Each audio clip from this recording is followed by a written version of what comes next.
So I'm back. Sorry about that. Oh, can you hear me? Can you hear me? Can you hear me? Can you hear me? One of my scenarios is still going on, so sorry for the delay for you guys on YouTube and so on. Okay, so Facebook is back. All right. So YouTube kept on going, and Twitch kept on going, but Facebook went down. I also have new internet service now, so things are working way better. But um, but still, I guess there's going to be an occasional, you know, slow whatever when you're doing this thing. So my apologies. Okay, so what I was saying before I had to restart is that there is a person for the. This is the first Facebook scenario that we're going to inform you of, and again, everything that I talk about when it comes to Facebook users, it is definitely talked about with those people before I mention it online, even though I don't necessarily have to do that because they are putting this stuff out there on Facebook and I am their friend, so they are at the that's their choice to put that stuff out there with the friends that they have on Facebook. But out of common courtesy, hey folks, hey folks, hey folks again. So out of common courtesy, I reach out to whoever makes these posts, and once I watch how they're progressing, which I do this massively throughout the week, and when I watch how they're progressing, then I comment on the things. I give a little bit of an opinion, and then of course the trade-offs begin. And so the so what you uncover through this, and I guess some people would call this part of it race baiting. What I do on my Facebook stream is not that, but when I see people speaking about things in racist terms, then I don't think that I was the one who was doing the race baiting. I think that was that person doing the race baiting, although they just didn't expect a black person to be watching or paying attention. Because in this particular stream that I'm going to speak about, there was not one black person involved in this. Usually there's maybe one or two black people, but in this particular stream, there were not any. Now, this is the from the page of a gentleman called named Ron Cook, RonCook. He may be your friend on Facebook. Please check your Facebook pages. Um, Again, one of the things that I also started doing before I read this off, but one of the things I also did is I started reaching out to some of the people that are just unanimously anonymously, but I guess it's not anonymously. So as far as I guess I don't tell them why I'm asking, but I reach out to some of the people that are supposed to be friends of the people who are making these posts, because this particular person wanted to, and I'll read it to you shortly, but he had to express that that he had more friends than I do, or a bigger following, or something like that. He said, "I'll read it to you shortly." But his when we were talking about this subject, and so I went ahead and contacted some of those people. I contacted about 70 something of the people that were friends of his, or the quote unquote Facebook friends, and those people claimed to not know who he was. So it's something that I'm aware of as well, and most of Facebook uh, communities are aware of the fact that we get these random suggestions, and we get these random, hey, it's a friend of this person or that person, or you look and you've got like 40, 50, 100 friends in common, and so you just go ahead and like the person, and so you don't really know each other. You don't know anything about each other, which is the saddest thing, but also at this point in time is one of the most uh, um, uh, um, one of the most um, well, I'll say it easy. One of the best things about this whole process, when discovering people that have racist leanings, or thinkings or principles, is that what you're finding out is that you can find out these things um, just by reading these stems, reading these posts, and how they interact with each other. And again, so on this particular post, the guy's name is Ron Cook, and Ron Cook, he says, and I believe he's from some part of South Carolina, which might be why me and 200 and something other people in common are friends with this person. But again, like I said, I don't believe that all those people know who he is, because I didn't know who he was, and the 70 something people that I contacted that are mutual friends of ours didn't know who he was. So that's the life of Facebook and how we all get so many friends, I guess. But anyways, so Ron Cook says, he makes a post, and this is from yesterday. He says, Joe Biden just announced #1 woman of color in America as VP. Now, this is before the announcement of Kamala Harris. So this, he posts, Joe Biden just announced #1 woman of color in America as VP, and what the name that he wrote underneath was Aunt Jemima. Now, if we understand who Aunt Jemima was, has been vastly thrown around as a joke, a racist joke, when talking about black women or a black woman in the kitchen and so on. So, I mean, just a slave woman, and just so many things. And that's not to say that is who the person was.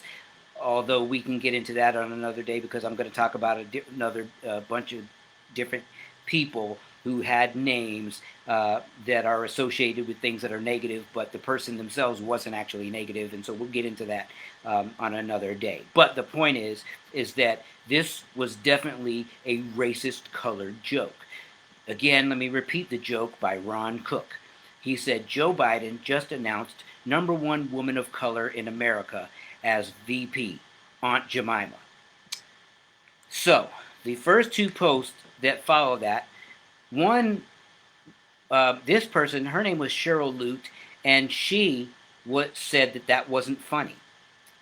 And then Ron Cook said, Cheryl Lute, maybe not to you, hi. So usually there's a speech problem in a lot of these things, but Cheryl Lute, maybe not to you, hi, but I'd like my buddy there, I think. So I think what he's trying to say is, unlike my buddy there, I think it's hysterical. Because he says, then he ends with saying, I think it's hysterical. So at this point of the conversation, there was 23 people involved in the conversation and only 6 comments. So after he said, buddy thinks it's hysterical, then Ron Cook then told Cheryl Lute again, getting the feedback now, Cheryl, looks like you're outvoted. Everybody else thinks it's hysterical. Okay, this is the same Aunt Jemima joke as VP. Then a Glenn Deal jumps in and says, at least she will be employed again. Now, if they can find Uncle Ben a job, that's 2 unemployed off the welfare lines. So this is all white people thinking that this is funny. And then, of course, this is the guy that I end up really communicating with. He was the only one who really spoke up at the time. Actually, Ron did a couple of times too, but I'll show you the difference in the communications. Tim Counts is the next person that jumps in, and he says hysterical after Glenn Deal's comment. So that again is Tim Counts, like as in counting, but count with the S. And then Ula Paris then just puts a bunch of laughing faces. Let me be specific. 4 laughing faces. Okay? So then I went ahead and before saying anything, I went ahead and started to take down the names of all of the people who took part in this conversation on Facebook, the Facebook page of Ron Cook. So be mindful that you can look at this later on, so you can go back and you can find out if any of these people are friends of yours on Facebook, and don't delete them. Just look out. Just watch what these people are saying, because when people are thinking that racist jokes are still funny when all of these hateful things are going on in the country, when all of this racism is being fought against and people are still doing that. And again, the whole community that I'm going to read to you is all white people, and they're talking amongst themselves and thinking that this is hilarious. So let me go through and tell you how each person commented and what their names were. So we have Susan Hardesty Morrison, or Morrissey. Part of it is blocked off. She laughed. Me and her have 257 mutual friends. Mindy Boone Lynn laughed. She has 246 mutual friends with me. Manning Westbury laughed. 546 mutual friends. Regina Starnes, or Starness, not sure, laughed. We only have 6 mutual friends. Summer Dawn Isom, that's ISOM, not N. She laughed, and we have 99 mutual friends. Edward Massey, we're not friends. He laughed. Keith Pritchard, we have 7 mutual friends. He laughed. Harold Benfield, we have 2 mutual friends. He laughed. Mignon Simpson Simmons, it's a woman. We have 7 mutual friends. She laughed. Again, they're laughing at a racist joke about Biden picking a VP, and the name they used was Aunt Jemima, and they used, and then there was followed up with a racist joke about Uncle Ben. Both black people, emblems shown as maybe house slaves or cooks or servants, but on food products. Since this whole thing has gone crazy with the racism protest, both have been removed from those products. But again, they're still believing that these jokes are funny and appropriate somehow or another. Gerald Burnett, we have 18 mutual friends. He laughed. William Ash, we have 291 mutual friends. He just put a thumbs up, so maybe he didn't want to be as forward or outright with it. Ben Smith we have 1 mutual friend. He had a thumbs up. Brian Padrick, Padrick, we have 127 mutual friends. He thought it was funny. He laughed. Richard Burke, 32 mutual friends, thought it was funny. Ronald Lute, again, 1 mutual friend, a laugh. Eddie Granger, 100 friends. He put a thumbs up. Mary Ledbetter, 414 mutual friends with me. She laughed. So, so far, what I'm trying to express is that all of these people that took part in this racist joke, stem or post and following stems, are supposed to be friends with me and maybe some other black people on their pages, and yet amongst themselves they're having these racist joke conversations. Jerry Cahill, 2 mutual friends, thumbs up. Johnny Bailey, 2 mutual friends, thumbs up. David Spates, 76 mutual friends, laugh. Deborah Millam, 116 mutual friends, and a laugh. Camille Belton, Estes, 33 mutual friends, and a laugh. Verl H. Matthews, where are we at? Matthews, 249 mutual friends, and a thumbs up. So at that point, after discovering all of those people, and I'm sure since then, I've gone back and forth with a few of these people, just trying to invite them on and trying to express different things about, how it's not funny. But I did let them know, like I told you, that I was going to mention this, speak about this, and all the people that took part in this on this episode. So I followed this up, and I wrote to them. I said, Ron Cook, Glenn Deal, Tim Counts, and Ula Paris, who were the first people who actually engaged in the conversation, showing support of this racist joke. I said, I have a pretty good sense of humor. This is my message to them. I have a pretty good sense of humor. I'm a comedy show, comedy movie connoisseur. You can ask anyone who knows me, which most people know. I love comedies. I can laugh all day. It doesn't seem like it when I do these things, but that's because it's serious. It's nothing to laugh at. So, anyways, but then I go on. I said to them, but for some reason, this little conversation doesn't seem remotely humorous.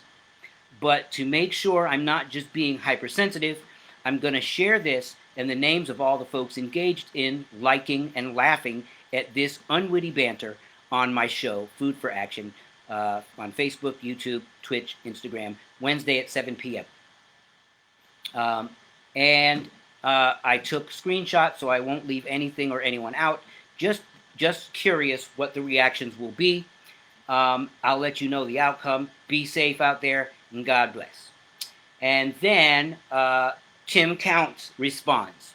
And Tim Counts says, and this is again about the same racist joke that Ron Cook made on Facebook, who is probably mutual friends to many of you who, because I know that at least every week I have upwards of 150 people who end up visiting this, and then afterwards many more, and like 200 plus and 300 plus and so on. So the numbers, they go on and on each episode. I do this Wednesdays and Sundays, so I'm sure some people just do Wednesdays, some people do Sundays, maybe some people do both, not sure. I also promote a lot of this through different posts on Instagram, which there are thousands of likes and clicks and views and so on, and same thing for the page for Food for Action. But to resume, at this point, after I made that comment and let them know that I was going to share this with you guys, Tim Counts said, Obi Morant, go for it, exclamation point, better yet, comma, why don't you have us on live? Should be fun. PM me and let's see, set it up. So, of course, that was the intention, was to definitely get somebody to say, I will join you live. And because usually I invite these folks, just like the old guy that I'm not going to mention his name because he doesn't even comment anymore. I don't know if it was the last show that made that happen, but he's still on my, as a friend in my list, but he's not commenting anymore. Maybe somebody talked to him or who knows. But he's still promoting the same hateful stuff on his own page, but that's his business. So anyways, so Ron Cook also said to me, Obi Morant, never heard of you, brother, but I, for one, could give a... Oh, this is Ron Cook, I forgot. After Tim Count said his thing, Ron, the person who wrote the racist joke on Facebook, he said, Obi Morant, never heard of you, brother, but I, for one, could give a rat's ass. I promise you my following is bigger than yours. Remember, I mentioned that before I started this. He actually said that his following is bigger than mine. But what I also found out through checking into some of those friends and sending messages to some of those friends, just asking them, hey, do you know who this Ron Cook person is? And they said no. So it was no after no after no after no. So obviously he got so many friends just because of doing the whole generic friending people thing, suggestion, and I guess he just wanted a bunch of friends. So whatever, that's up to him. But the point is that they don't know who he is. So I hope they're going to find out now. Anyways, he follows that up with, after he tells me his following is bigger than mine, he said, and a whole lot more humorous. But I'll be glad to debate the racial inequality, which I guess he meant inequality, of pressuring a man to have a black woman vice president. So he thinks that people pressured Joe Biden to have a black president. So you guys can debate that amongst yourselves. But again, I'm seeing that two people now are saying, hey, let's debate something about this whole thing.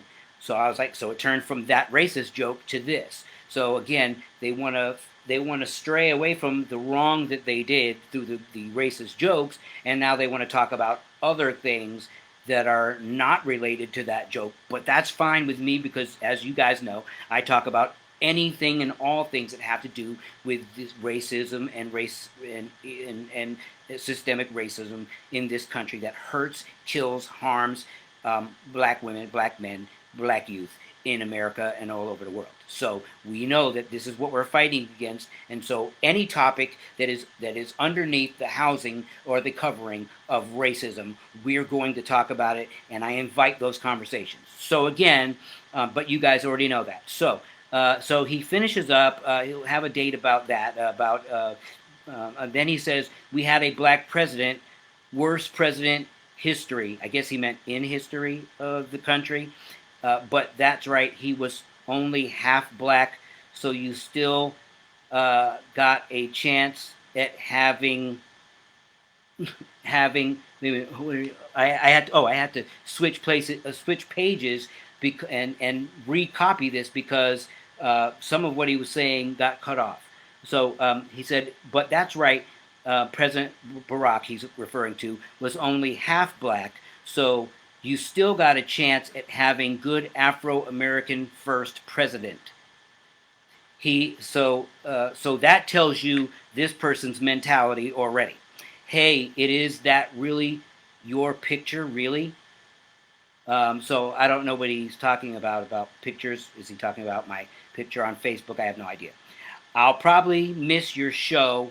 I've got something very important going on then. I'm honor guard at a veteran's funeral, something I'm sure you would know nothing about since you never served your country in any way, in any capacity. But here's a riddle for you, bro. What rhymes with duck's stew? So, and obviously, I'm witty enough to understand what he meant by that. And of course, as you saw how it went from responding in a trying to be a rebuttal-ish way to saying he didn't care first, then trying to rebuttal using something that was not even related to the improper racist joke that he told, and then he transformed that into to President Obama, who he wanted to cast aspersions on, and then say something so racist as "we got our first Afro-American president," and then he transferred then to him being going to attend a veteran's funeral because he's in the honor guard, and that I don't know anything about serving America. So let me first say, no, I have not served in any military. I wasn't able to, but I did serve this country in another way. I've been in ministry. I've done outreach for over 20 some odd years, close to 30. And so there's more than one way to serve and service the country. And I have done and still do my part that way. And through this, I also do it now, even though I am sick with chronic Lyme disease and unable to do certain other things. So, but of course, as I do with most of these things, I just capture the conversations. I want to translate those conversations to you so that you understand what these people are saying behind our backs, and then you can make your own conclusion from that.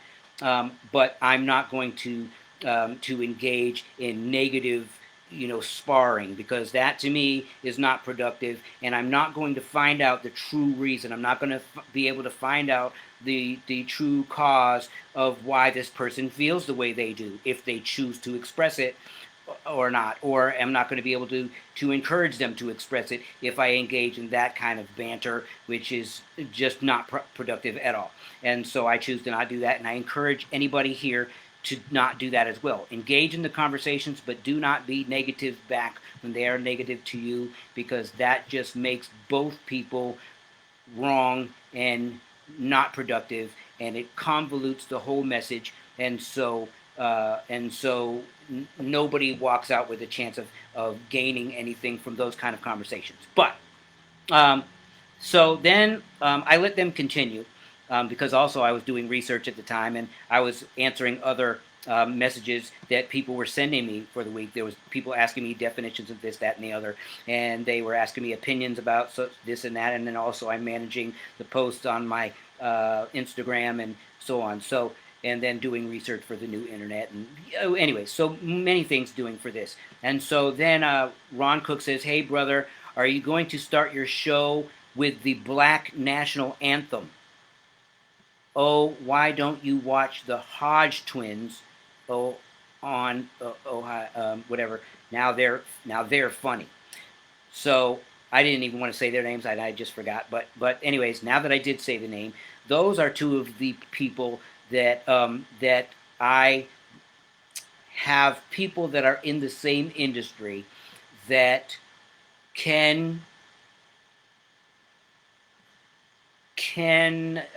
confirm that the things that they post and the things that they say may not be the actual things they believe. They're actually servicing a market, and they're getting paid from doing it. Now, can we be definitive in saying that they don't believe any of the content that they're saying? No. But from the circle that I know now, and if you look at my Instagram, you'll see that I know a lot of people that belong to the radio markets that do these kind of shows, and and so and the private sector that do the podcasts and so on that are highly viewed, hundreds of thousands and millions and so on when they have those kind of numbers, and and these folks definitely are um, are feeding a market that is not that saturated. I mean, as I told you a little bit ago, I already had two people approach me about, what would I think of because they liked the way that I talk, they liked the way that I express things, and what would I think about expressing this from the opposite angle. And again, as I said earlier, I just could not, in good conscience, see myself. I have a daughter and I have family. My mother is white, my dad is black. I know the struggles, I know the stories of friends and family, and myself having experienced it. And there's no way that I could sell that out for some cash. God is going to provide for me, and He does. He provides for me what I need, and so I wouldn't do that, and I hope that is a respectable position to folks. But if it's not, that's too bad, because it's about truth. I was watching my pastor earlier today, and he was talking about in all things that we do, it has to be truth, man. It has to be about truth, and so I would not go out and speak on the other things. Could I do it? Absolutely, because I could take all the information that I have and then just take the opposite side, and it would probably be easy as pie, and I'd probably make a lot of money doing it, because as a black man, looking at it as I am with the history that I have, I'm sure that I'd have probably a lot more followers following me now, because usually people who follow these kind of things, when they're being negative or hateful, when people follow hate speech, which this is not. But if I was to be one of those people, usually a lot of people follow that, because people, uh, a lot of people with, I don't want to call names, but let's just say people with nothing better to do usually find it easy to follow, to be followers of stuff that has no validity or stuff that's negative, because it makes them feel important. It makes them feel attached to something. I don't get it. I'm trying to figure that part out still. That's why I talk to a lot of people, but they, for some reason, feel that that's something to do. I don't know. I don't get it. It sucks, but oh well. All right. Let me move forward. So I got this. So what happened next is really funny, because then I didn't say anything else again yet. I wanted to wait. I wanted to let both of these guys. They're saying stuff. I wanted to let them speak, and so then Tim Counts came in a timely fashion right after Ron, and he goes, your July 19th show had 19 views and you have 11 followers. Again, have me on. I'll stay the whole hour. We can take calls. We can Zoom, whatever you like. I am serious. Put your money where your mouth is. So this was beautiful because then I was actually able to now address these guys again. So I started with a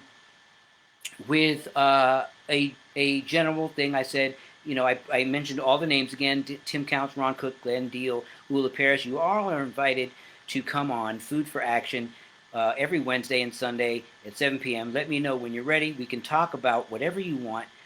Your opinions, thoughts, views, experiences, as it relates to racism in America, are invaluable. Let me know when, and we can make it happen. Be safe and God bless. Okay? Then I had to make sure that I addressed these individual comments. So to Tim Counts, who had just finished saying that I had 19 views and whatever. Well, I just started attaching some of my videos to YouTube. I made a new channel. I broke that away from my personal YouTube channel, and so I wanted one strictly just for these live streams. So there's not a lot of people following there. Most of the people follow on here or via the page, and they follow all the posting that I do on Instagram. So so you'll see, if you look through all of my live streams and you scroll back on this profile page where you are seeing this broadcast to you now, you will see that each show has, again, like I said, around 150 to upwards of 300 plus. A couple are close to 400 views. I haven't checked actually some of the first ones because of all the work that I have to do on these, the present ones, and so because the topics are getting bigger and bigger. So he didn't get a chance to look, I guess, at Facebook to see for real. So I wrote to him. I said, Tim Counts, you're not looking at the right info. You may want to look at the views on this profile, the followers of the Food for Action page, or the followers, likes, views, etc. of posts on Instagram. You missed some things, sir. Episode 19 is Wednesday. I'll be able to fit you in, or Sunday. So episode 19 is tonight. And so we're hoping that he will stop by. That would be pretty neat. So let's see. Then Ron Cook says, Obi Morant, because I didn't write to him again yet. He said, Obi Morant, we can be all right after the Black Lives Matter guys that made the white couple in New York to get down and kiss their boots. AJ, I don't know what that means. Sorry. Or right after the people of color is Chicago, which I guess means in Chicago, wrote on the bridges, kill Whitey, or baby, right after you report that more blacks have been killed by blacks just in Chicago than in 20 years of the war with Afghanistan and Iraq just in the last 2 months. You're an idiot, bro. This is what he says to me. So again, one person is trying to engage in a conversation to encourage a conversation, just as I encourage a conversation, which was cool. And then the other guy just wants to spew out nonsense and name calling. Then Ron Cook said, Food for Action. Here he goes again with his jokes. Food for Action. Are we having chicken again? See what I'm saying? Then Ron Cook says, Tim, this guy don't have any money, bro. Not till the new stimulus comes through could be weeks. So again, this guy just continues to say stuff. So I responded to Ron Cook after his continued racist jokes and calling names. I told him, I said, Ron, see you Wednesday or Sunday at 7 p.m., Food for Action. Then Ron Cook answered, Obi Morant, there's another riddle for you. What rhymes with Cupid, you moron? So, and then I wrote to Ron again, save your energy. Let's talk about this live. Food for Action, Wednesdays and Sundays at 7, right here. And then Marcus Blount uh, wrote to Ron Cook, "Kill Whitey," said no man ever. Uh, so, and Ron Cook then wrote to me. Let's see what else. Um, must be a really short show. Don't you have to be out looting after 8? So this is your Ron Cook. I guess he's just all about racism, and that's what he continues to do even after caught in the act. Ron Cook says to Marcus Blount, "You might want to tune in to some news that ain't CNN or MSNBC, bro. You're not even in the loop." Then Ron Cook says, "And I'll just give you one black man that said kill Whitey. That would be Richard Pryor." This is what he resorts to. Then Tim Count, he starts to almost be kind of nice, and he says, "Obi Morant sounds good. Let me know," after I sent that invitation to them. Let's see. Um, then I put to Tim Counts, "If you join the conversation Wednesday, type something to let me know you're here, and I will respond as quickly as I possibly can." Because, of course, I have to keep the show going. And so far as I see, he has not shown up. So anyway, so that is just one mere conversation that addresses one uh, racist joke of a person who is supposed to be a friend of mine on Facebook. And again, this goes to show you, as I say every week, you guys need to make sure that you're viewing, that you're looking at your Facebooks, that you're looking through to see who your friends are, see what they're saying. Um, in this climate that we're in right now, where racism is so in the forefront, we have to make sure that we understand, especially with social media, who is attached to us. And if you are not a person who is either activist minding or for the fight against racism in any way, shape, or form, if you're not one of those people, then maybe I would suggest that, and if you're not feeling, if you're not into fight, maybe you need to disconnect from those people from your Facebook. The reason that I want to point these people out is to make sure that we're aware of what folks are saying and what image you might have of them from maybe how you became friends, or maybe you don't even realize that the person is your friend because of the weird way that friends are accumulated on Facebook. It's a very interesting thing. I every week I go through and I go through and erase another maybe 15, 20 or more people from Facebook so that I can accept friend requests from other people. At one point, I was maxed out, and people were saying uh, they couldn't request me because I had 5,000 friends. And I guess for regular people like me, 5,000 is the limit. Maybe if I was a superstar, then I'd have more. I'd be able to have more. I don't know how that works.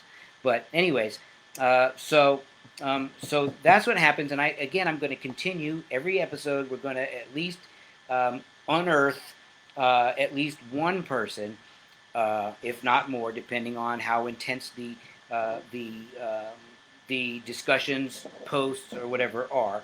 That was a full one, so I'm not going to go through the second one that I was going to go through tonight. I'll save that one for the next episode. Um, so again, the point is, be mindful of who your friends are. Uh, I encourage anybody who is standing against racism to become familiar with these people. Don't erase them as friends. You might want to put your settings in a way that their posts may not show up on your what's that thing called? Uh, Not your profile, but your that part that everybody can see. Anyways, you might want to make sure that you edit your settings on that, but don't erase the person, because you want to be able to go back and you want to be able to look at these things. When you spot or hear about these people having racist conversations, you want to know what they're saying so you can understand the dynamic for yourself. Me saying it and reading the things to you like that, I try to to do my best, but the only thing I can really do is read it to you and try to interpret things because it's broken up into sections the way that the stems go. I even in copying these things down, I have to go back and order them up again because you know how once a conversation is so full, then it breaks things down into previous comment and so on and so forth. And so there's a lot of juggling that I have to do that. But if you read them for yourself, you can see in real time what was happening during these conversations and why and why these things, when you hear them and see, you can see how ugly it is. The way that I read it to you, it might not even sound as ugly as it really is. Although to say that Joe Biden just announced #1 woman of color in America as VP Aunt Jemima is probably self-explanatory that that's racist. And then Tim Count's comment about Uncle Ben, so basically, ugly is ugly, racist is racist. There's no denying those. I'm not gonna. I use I see a lot of things that are racist sounding, and but they're not as direct, and so I'm not gonna. I wouldn't go over those so much. I hope that you guys are just doing that on your own. But as far as it concerns um, out and out racist jokes, those, when I see them, I'm definitely going to put it on blast. I'm definitely going to read it to you guys live. I'm definitely going to encourage you to go and find out who all the people are that took part. I'm going to read out the list of anybody that commented, anybody that liked, or anybody that laughs at any of those kind of conversations. And they can explain it to you if you ask them, or of why they took that stance. But the important part is that we have to make sure that people aren't believing that it's just okay or that nobody's hearing, because we can't judge them, but yet we can judge for ourselves what we choose to um, to um, to sign on to in belief systems. We can judge what we believe is fair treatment, bad treatment, racist treatment, offensive in nature, what have you, and make sure that we make other people aware. That's doing our due diligence, is to make sure that when we see things like this going on, we have the courage to let the word out and let folks know that people that we have as friends, mutual friends, are actually saying these kind of nasty, hateful, racist things and thinking that it is a joke. Racism is not a joke. There's no joke about racism. There's nothing funny about oppression. There's nothing funny about black lives dying at the hands of white police officers or in any racist act. There's nothing funny about those things happening, and so to joke about those things ever, not just now, but to joke about those things ever, um, and and especially as harsh as it might sound, but especially if you are white and you are telling jokes about black people that way, and then engaging in that kind of banter when you're talking to me, like this guy did that I expressed to you and showed you. And if anybody wants to see any of this stuff, please let me know. I can direct you to the actual post, the dates, and so on, because I did screenshot them, as well as I saved the notifications of when I saw that they have made those comments. So uh, the way that I usually find these things is because, excuse me, of literally just going through my timeline, and they're right there. And you can do the same thing. You can do the same thing. Look, if you have a different topic, subject that's close to your heart, that you feel that you're called to fight against, or to bring people's attention to, you can scroll through your Facebook, and I guarantee you will find somebody that is committing that act right on Facebook. And and and they might just be your friend, and you didn't know. And that's because we're not being wise with Facebook. We're not being wise with the tool, and uh, we're not studying to make sure that we understand what's going on within this. We're just having fun with it, and I'm not saying don't have fun with it. I'm saying don't just have fun with it. Also understand what's going on with it. Hopefully, everybody in this world that is alive, that breathes air, has some cause that they feel tied to, in some way, and for that cause, I'm sure that it is addressed, within the boundaries of Facebook. So um, it's very interesting. Um, but yeah, so keep your eyes open, keep on the lookout. This is important. This is important. This is this goes on, and it's a sad state of events it's acceptable to some folks, and I even though I see it, I still don't understand.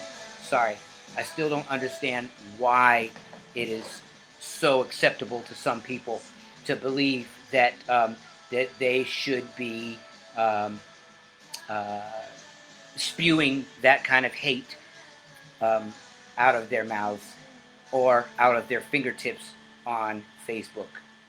They think it's fine to do, and you know, again, I don't see it. I don't understand it at all, and I hope that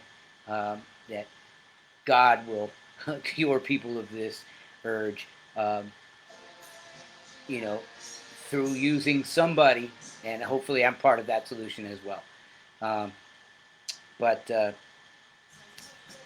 anyways, all right. So got a little old school music on now because I was tired of the silence. So one of the things that I want to go through now, is, let me check my notes to make sure I've mentioned everything so far. Oh, here's what I wanted to do. So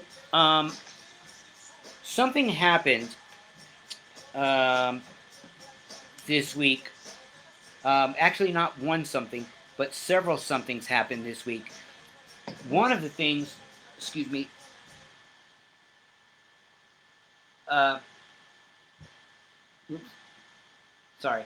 One of the things touched my system a lot, um, because somebody questioned to me, asked me the question. Actually, it wasn't just one somebody. Probably in the period of maybe 3 hours, a couple of days ago, I had gotten a question about racism or systemic racism within police departments, and um, and so I go through and I check different cities and states and the police departments within those cities and states, and I started with major cities, and I discovered that at least one, if not more, representatives of those police departments, be it a spokesperson for the police department, be it whatever those attorneys are, that union representatives for a police department, rather it was a chief of police, rather it was a attorney general, that was speaking on behalf of the police department, in all major cities, all, not one did I find in any major city. Now I'll go next. I'll do more homework, and I'll go to smaller townships and towns and so on, because I'm sure we'll find lots there. But in any major city in this country, there is at least one representative, either a chief of police, a higher up in the police, a like I said, a union rep, or a attorney general type person who said that they acknowledge that there is an element of racism within the police department. That there was an element of systemic racism in government and the police department. And so it takes a lot of courage, I guess, these days for them to do that. But every major city, not I'm every major, yeah, every major city. And when I say major cities, I'm talking about New York. I'm talking about Los Angeles. I'm talking about Dallas. I'm talking about Houston. I'm talking about Seattle. I'm talking about Boston. I'm talking about Chicago. I'm talking about any kind of what is known as a metropolitan, Atlanta, so on. So those are what I'm talking about that I went to, and every single one admits to having some element of racist police within the department. And so after learning that, then I found out that there are actually these things, and you can Google it. And then and right after I found this out, I saw an article.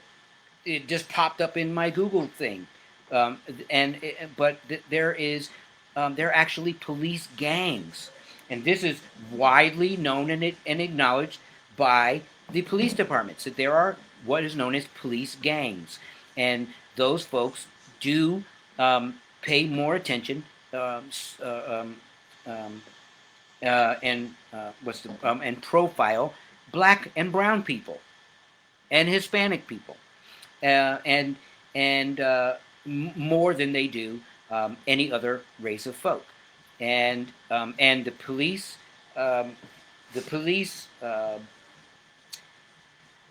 stations that these folks belong to, um, they don't believe that they have a way to rid themselves of these things. And I found that really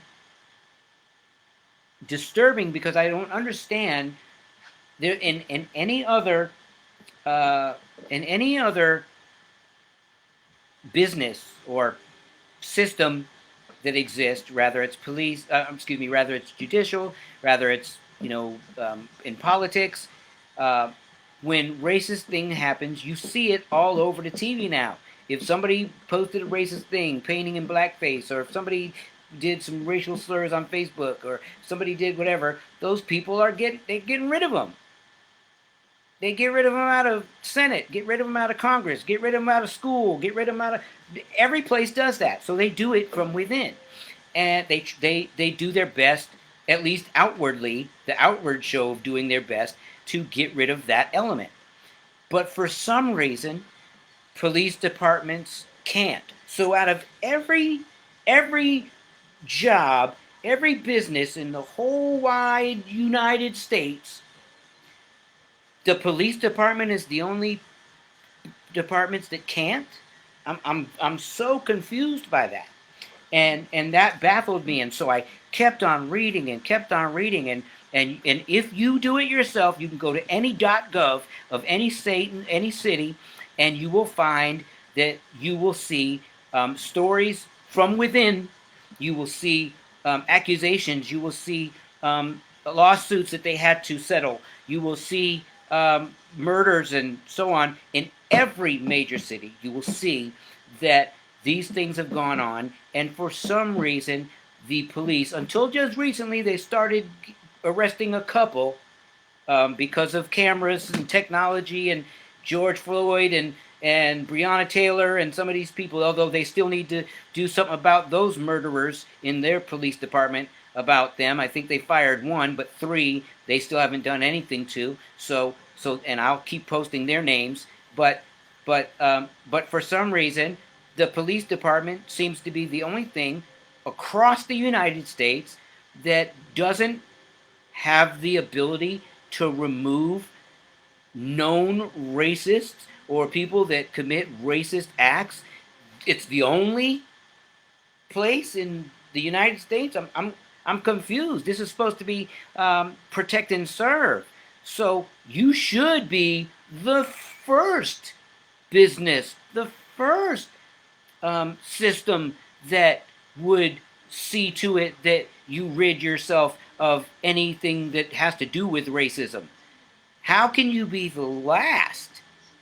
So because that happened, it it really it saddened me and frustrated me and angered me at the same time.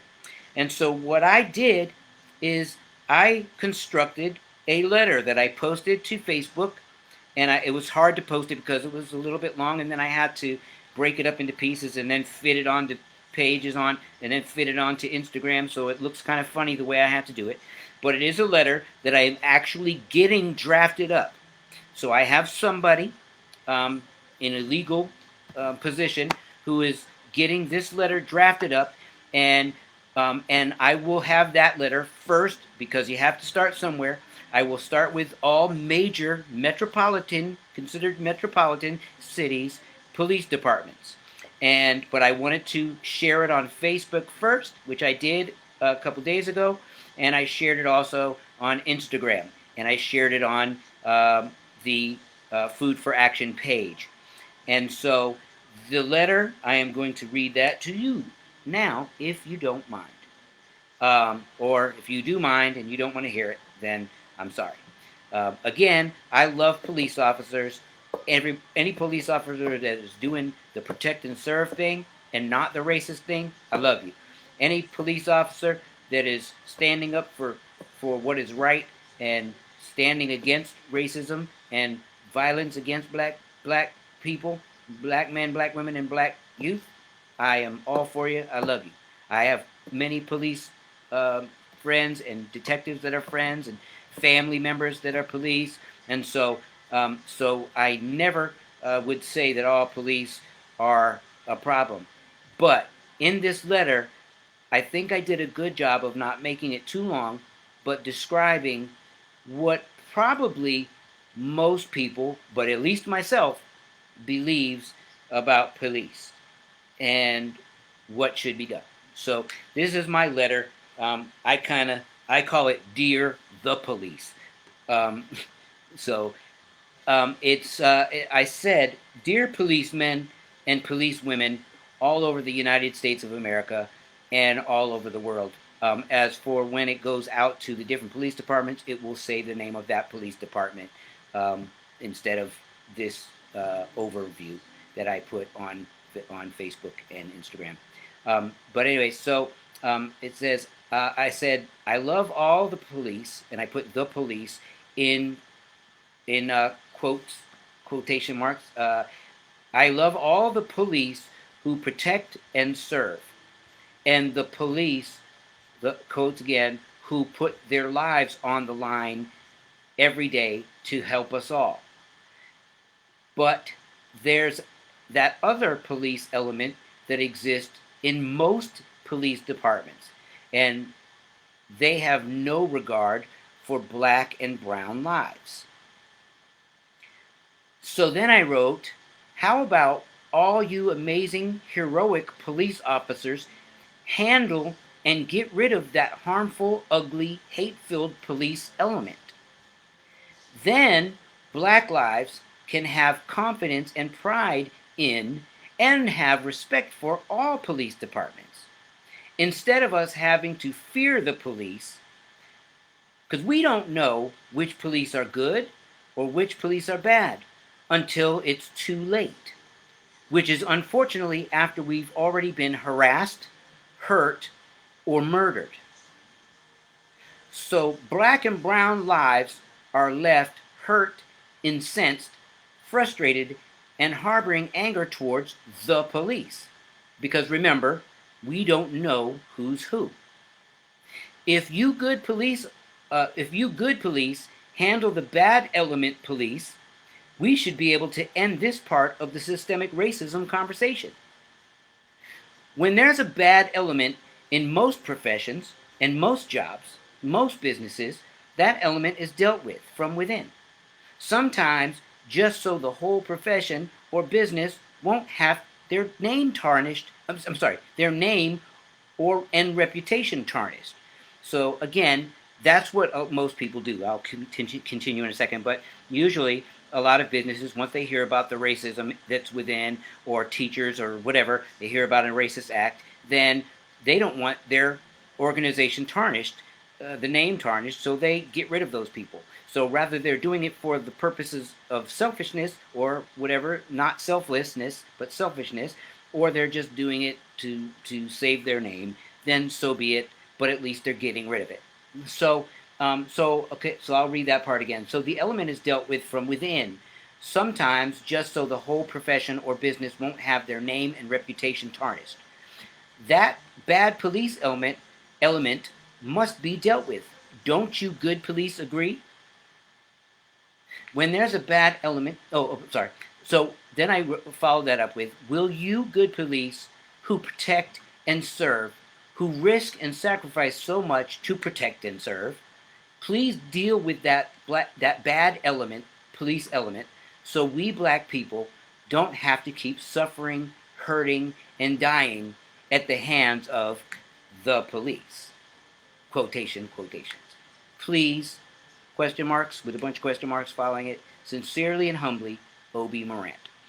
And so again, as I said, this letter is being drafted up, and it will go out to all major police departments. I will also make sure that this letter goes to all of the applicable local news outlets and any local media outlets. It's important. It's short. It's not long. It's not too in depth, but it brings the basic principle that that that usually when we in the black community talk about police, we're like the police.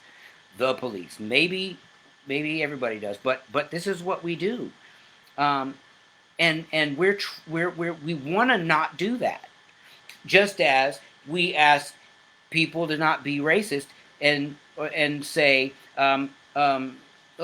you guys have a tendency, white people have a tendency to say, when you see protests and then you see some looting and some bad stuff happen and you blame it on all the protesters, but it's not all the protesters. It's not the peaceful protesters.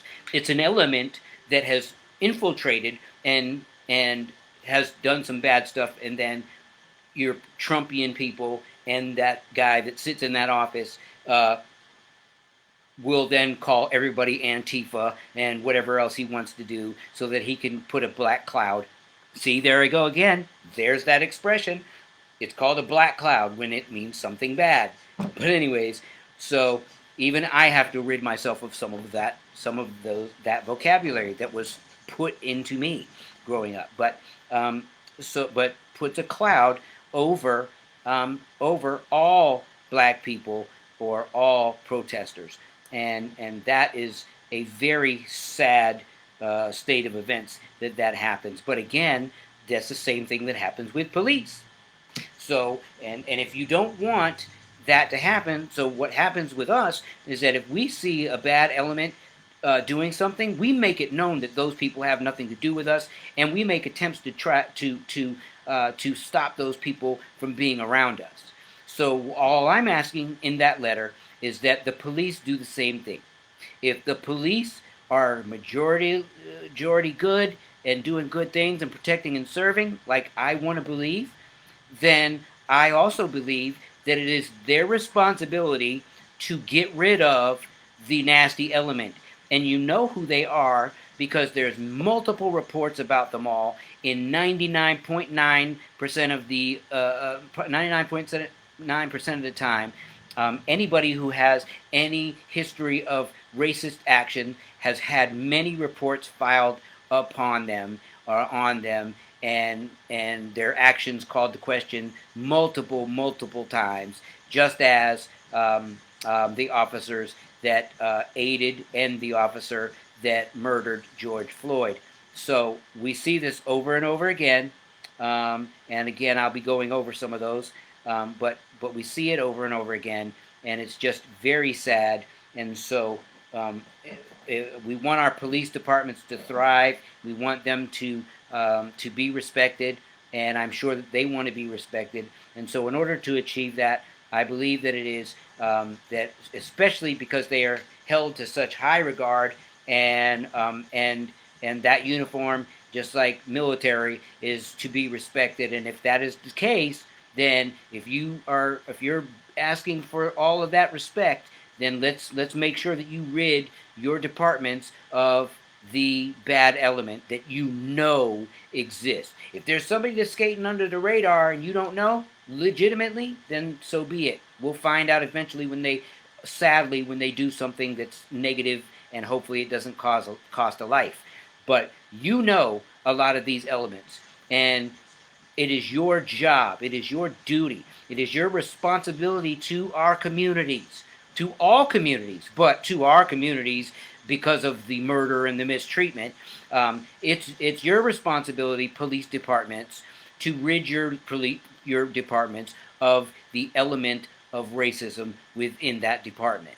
So this letter again that I wrote, that I read to you, I will post it again online a couple of times so that people can see it, and on Instagram and on the page for Food for Action, and but it is being drafted to go to all first. First, it's going to be going to directed to all major metropolitan cities, because I have to hit the big stuff first and then work my way down because it's only one person me. And so maybe once more people are involved in this side of it, then I can get more hands on deck. But this letter will go to those major metropolitan cities, and it will go to the media, all media, at least major media in those major cities as well. So your, local Fox and your local CBS and ABC and NBC and anything local will get those, as well as your local news um, stations, and if you still have newspapers, and any reporting agencies. So I'm excited about that, because maybe it will have no effect, but at least I will have done something else to move in, and to add to the direction of fighting racism in another part of the system, which is will hopefully kill another avenue of systemic racism, or at least help aid in doing so. So, anyways, the last thing that I'm going to do before I go, like I said, I have to. I want to go ahead and focus remembrance on a black life that we lost due to police violence.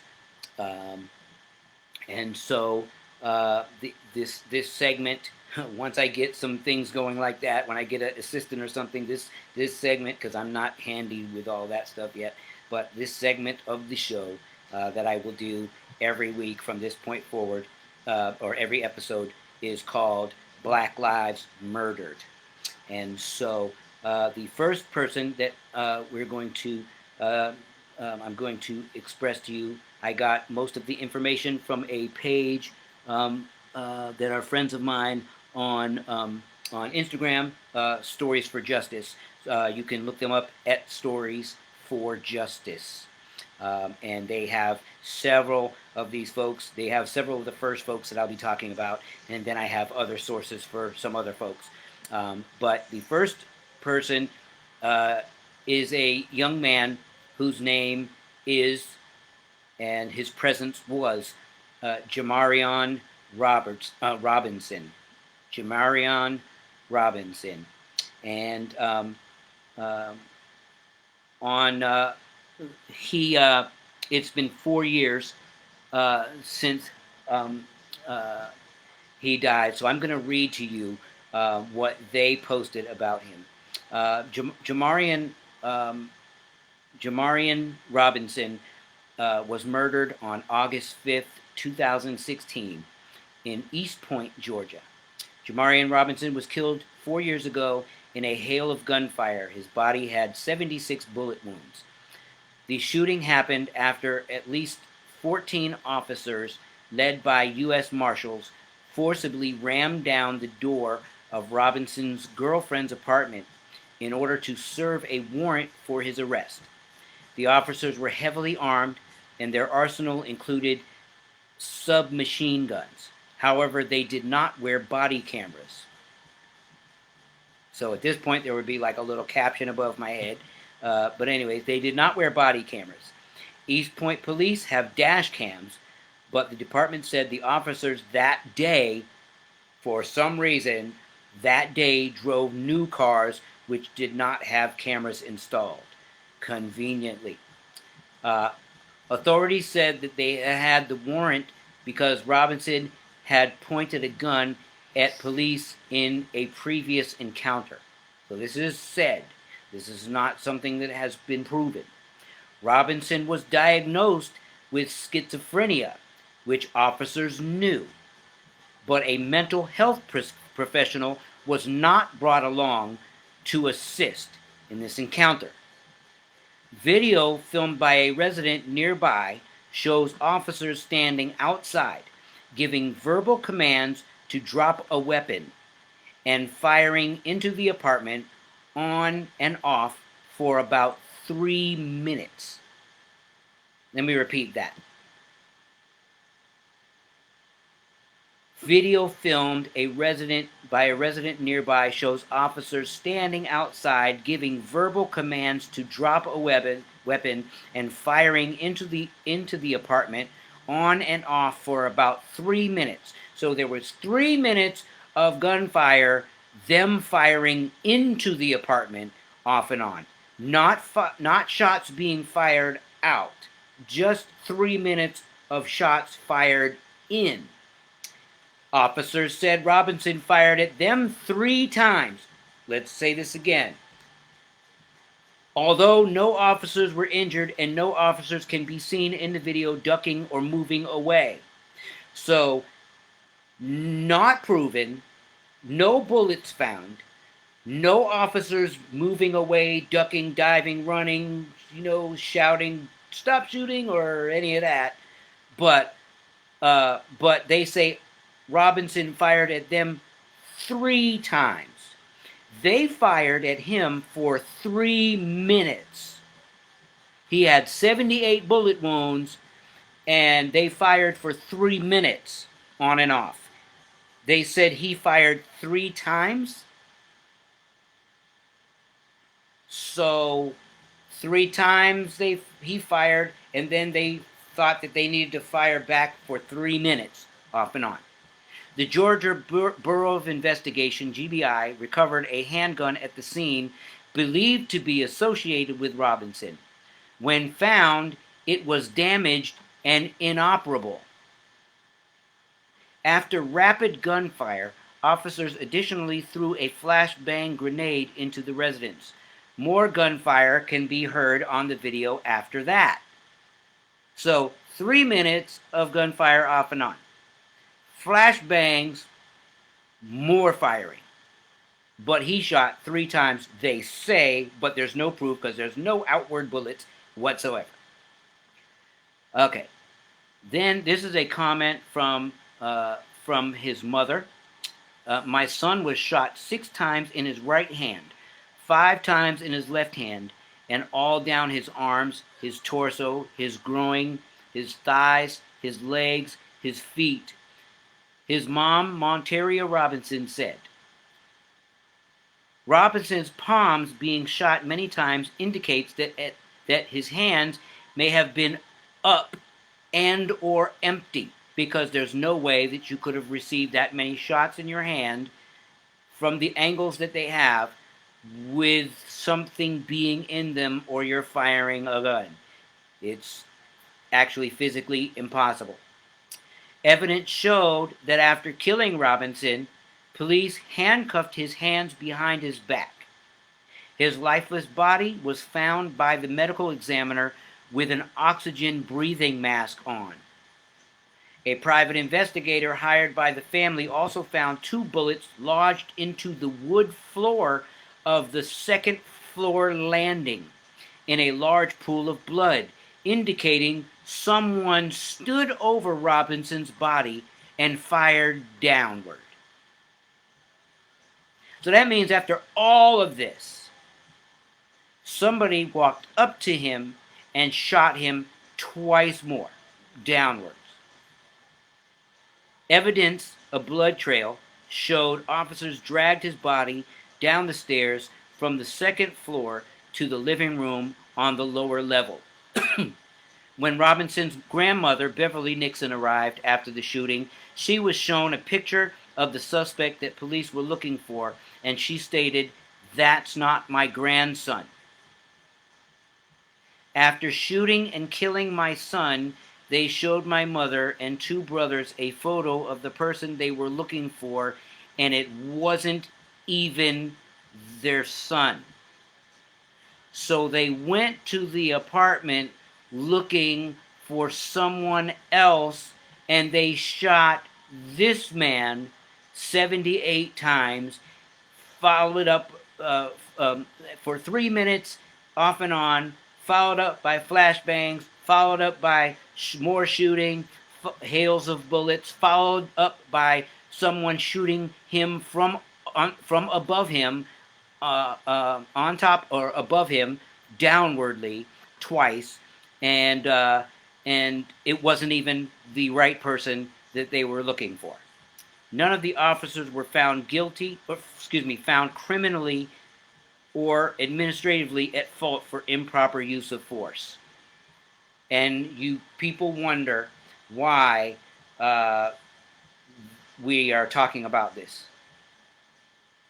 So that was Jamarion Robinson, murdered 4 years ago, as of August 5th. This is something that's continued. It's something that's been going on since the beginning of this country. And it is something that continues to this day, as you all know, with the George Floyds and the Breonna Taylors and such. And so I will be speaking about more Black lives murdered in all episodes from this point forward. I send prayers and love to the Robinson family, and I hope that you all will too. It's time to take a stand. All of the white people, and my white friends, and everybody that I know that's white, anybody that I don't know that's white, if you understand and acknowledge now that this racism thing exists, you must study, you must understand, you must engage with other white folks and let them know that this is real. You must engage with other black folks and find out what you can do to support the fight against racism. I love you all. Until next time, or until Sunday. Love people, love your neighbors. Let's fight this racism thing. And again, all you folks that I invited to come on, the invitation is open-ended. Whenever you show up, click, tap in, whatever, and let's have the conversation. Until then, keep the conversation going. Food for action. I'll see you Sunday, same black time, same black channel. God bless you.